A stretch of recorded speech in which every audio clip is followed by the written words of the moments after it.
isn't even in the car park with me. He's at home, looking after the kids, and I have only called him to remind him that he should write a note for Molly's class teacher. The other bit just sort of slips out.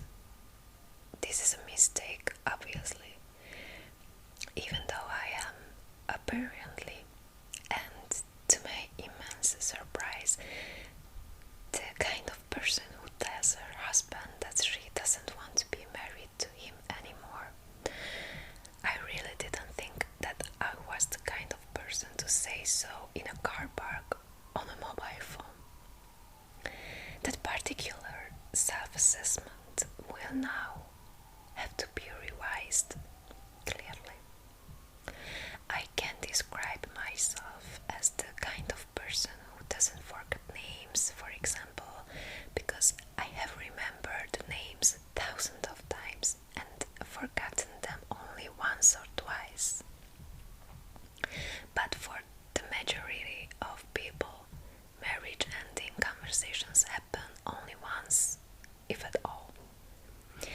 If you choose to contact yours on a mobile phone in a Leeds car park, then you cannot really claim that it is unrepresentative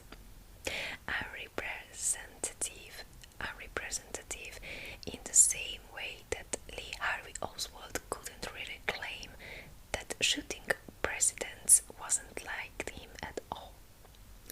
Sometimes we have to be judged by our one-offs.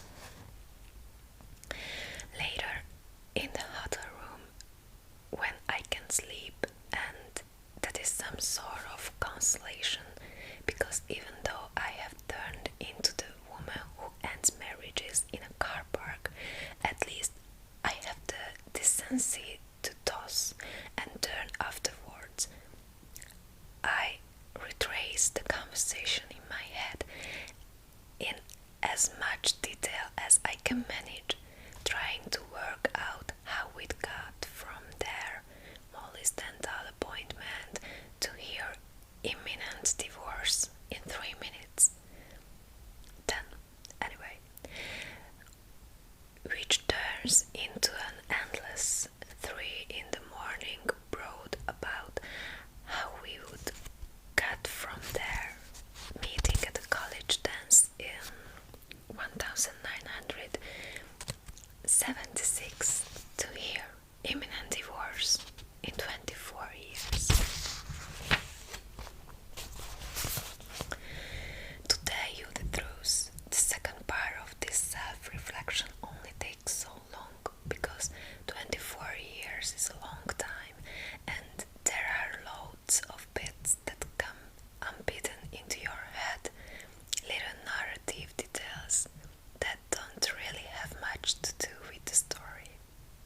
If my thoughts about our marriage had been turned into a film, the critics would say that it was all betting, no plot, and that it could be summarized thus: two people meet, fall in love, have kids, start arguing, get fat and grumpy, him, and bored, desperate and grumpy, her, and split up. I wouldn't argue with this synopsis. We are nothing special. The phone call, though, I keep missing the link, the point where it turned from a relatively harmonious and genuinely banal chat about minor domestic arrangements into this cataclysmic end of the world as we know it moment. I can remember the beginning of it almost word for word. Me, hiya. Him, hello, how it's going? Me, yeah, fine, kids alright. Him, yeah, Molly's here watching TV, Tom's around at Jamie's. Me, I just want to say that you've got to write a note for Molly to take into school tomorrow about the dentist. See, it can't be done. You would think not from here, but you would be wrong.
substance and perhaps even sustenance of an ordinary, forgettable, loving relationship.